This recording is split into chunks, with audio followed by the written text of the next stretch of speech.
Heribel Abel Adjovi, bonjour, les nouvelles de Tarek Aziz. Bonjour Winner Abessi, chers téléspectateurs, bonjour. Jamais 203. Après avoir écopé de 15 ans de prison pour participation en 1992 à la décision d'exécuter 42 commerçants qui spéculaient sur le prix des aliments, après avoir ensuite été condamné à 7 autres années de prison pour la déportation forcée de Kurdes irakiens dans le nord du pays.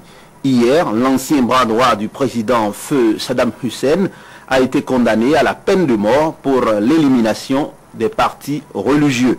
Faut-il applaudir ou pleurer? La vie est un choix et choisir, c'est renoncer. En cela, celui qui a été successivement ministre de l'Information et de la Culture, ministre des Affaires étrangères et de surcroît vice-premier ministre, ne saurait renier ses accointances coupables avec un Saddam Hussein devenu peu fréquentable.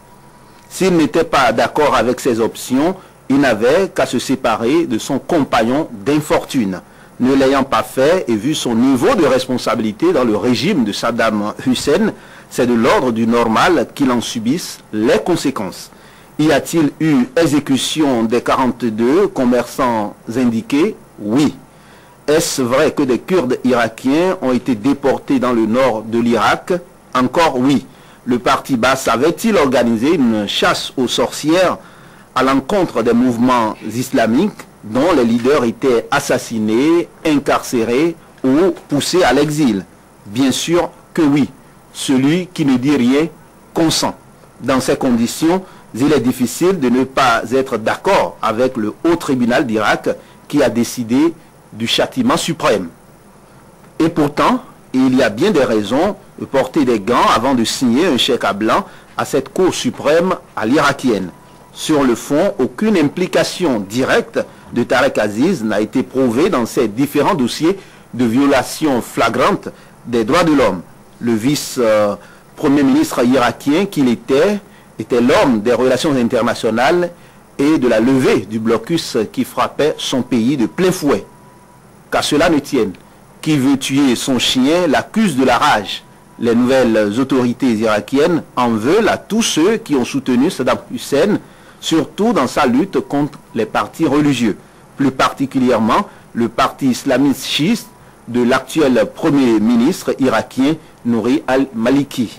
Tarek Aziz a toujours été dans l'œil du cyclone. Par ailleurs, les États-Unis n'ont pas aussi digéré son refus de témoigner contre Saddam Hussein, y compris en échange de sa libération. D'autres mauvaises langues déclarent que Washington craint par ailleurs les révélations qu'il pourrait faire sur les dessous de la politique moyen-orientale américaine du temps du président Ronald Reagan et du début de mandat de Bush père. De toutes les façons, le sort de Tarek Aziz, soit 14 ans révolu, était scellé depuis qu'il est venu à l'idée des autorités américaines de le livrer entre les mains de la justice irakienne. Mon intime conviction, c'est qu'il est à plaindre, même s'il est vrai qu'il l'a bien cherché.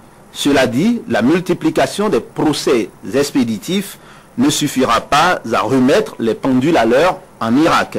Les vrais problèmes à résoudre, c'est quelle alchimie retrouver, c'est par quelle alchimie retrouver l'équilibre multiséculaire entre sunnites et chiites, entre laïcs et islamistes. L'intervention des États-Unis en Irak depuis 2003 a créé, au-delà de la chute du dictateur Saddam Hussein, un grand séisme social et une porte ouverte au régime chiite iranien. Vu sous cet angle-là, le verdict d'hier est l'arbre qui cache la forêt. Il va falloir plus que ça pour solder les comptes du passé. Heribel Abel Adjovi, merci. Chrétien irakien, ancien ministre des Affaires étrangères, ancien vice-président du président Saddam Hussein, membre du parti Baas évidemment. 74 ans aujourd'hui, Tarek Aziz, qui était le visage de respectabilité, de présentabilité, si vous voulez, du régime Saddam Hussein, a été condamné à mort. Est-ce que précisément on ne peut pas considérer, je reste avec vous, est-ce qu'on ne peut pas considérer que les Américains sont en train de finir le boulot, celui de nettoyer complètement l'Irak des oripeaux du parti Baas, et de tout ce qui est Saddam Hussein, sa suite? Oui, je pense que d'un côté, on peut bien voir que ça sert d'exemple, que des gens qui ont été responsables de tout ce qu'il y a eu comme violation des droits de l'homme en Irak en payent le prix.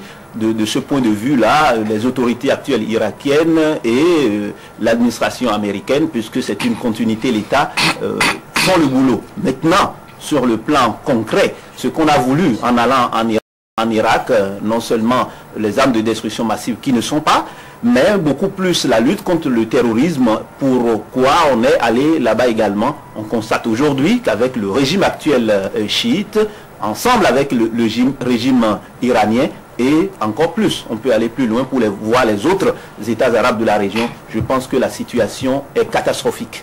Oui, Saddam Hussein, lui, a été exécuté en catimini, suivi Oscar Baghidi. On peut craindre la même chose pour lui. Mais au-delà de cela, est-ce que ce n'est pas une vengeance pour les chiites et pour le Premier ministre Maliki? C'est possible, hein, cette sentence de la haute cour pénale.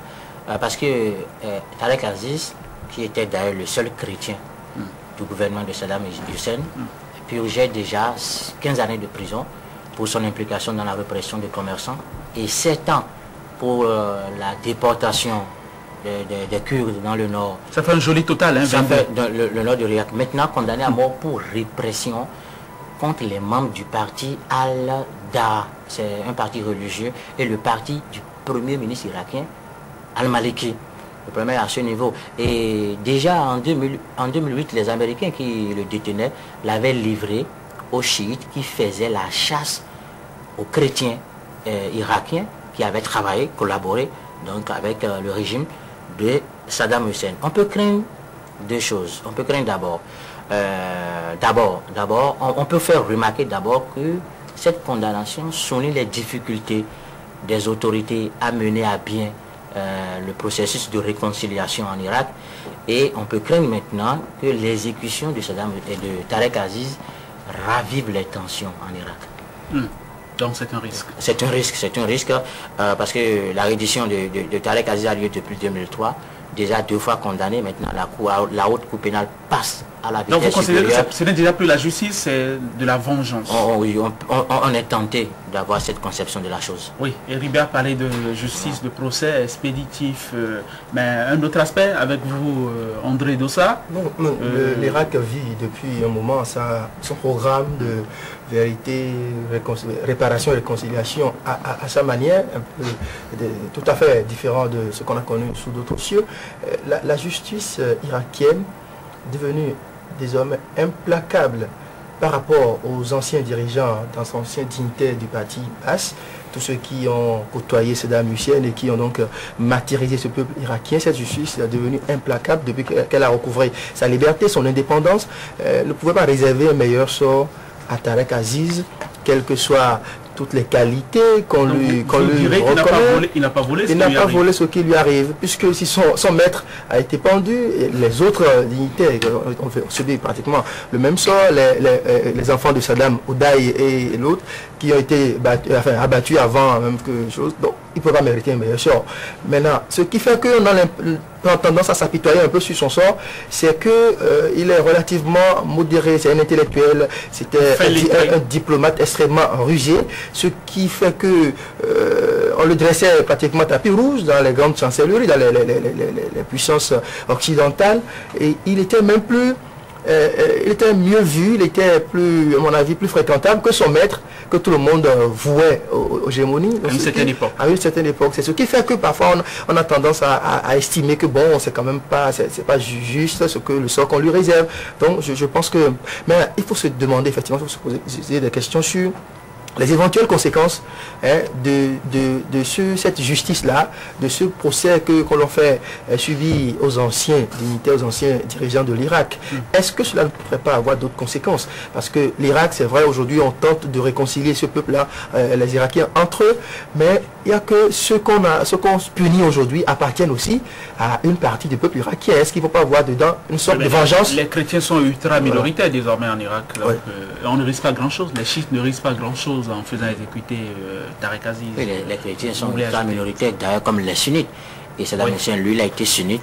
Et on a aujourd'hui comme une sorte de vengeance. Maintenant, la haute cour pénale irakienne a trouvé la formule pour camoufler un peu les élans de vengeance en condamnant 2 autres piliers du régime de Saddam Hussein, au même moment que Tarek Aziz, c'est-à-dire l'ancien ministre de l'Intérieur, Saddam Shelker, est le secrétaire du dictateur qu'on recherchait depuis longtemps.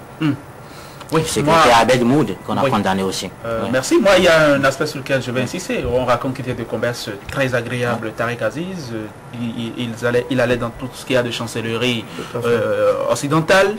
Oui, il a été même reçu par le pape Jean-Paul II. Et c'est là où on comprend la réaction du Vatican hier, qui s'en mêle. Le Vatican plaide pour qu'on n'exécute pas Tarek Aziz. Non, mais en fait, ça a toujours été la position du Vatican, avec le cas Noriega, qui a été arrêté à l'église à Panama, parce que le Vatican avait réagi. Tarek Aziz est un chrétien, donc on peut comprendre que ses frères de religion puissent se mobiliser. En solidarité. Le Vatican qui était contre la peine de mort. Au-delà de tout ça, c'est qu'il faut qu'on ne cherche pas de faux fuyants. Il y a de sérieux problèmes que ceux qui sont allés intervenir en Irak, que ce soit l'administration irakienne, règle les vrais problèmes afin que les clivages actuels ne puissent pas déboucher sur le carnage. Vous autres en avez gros sur le cœur, on vous a compris. Merci à vous tous et à demain. On s'interrompt un court instant pour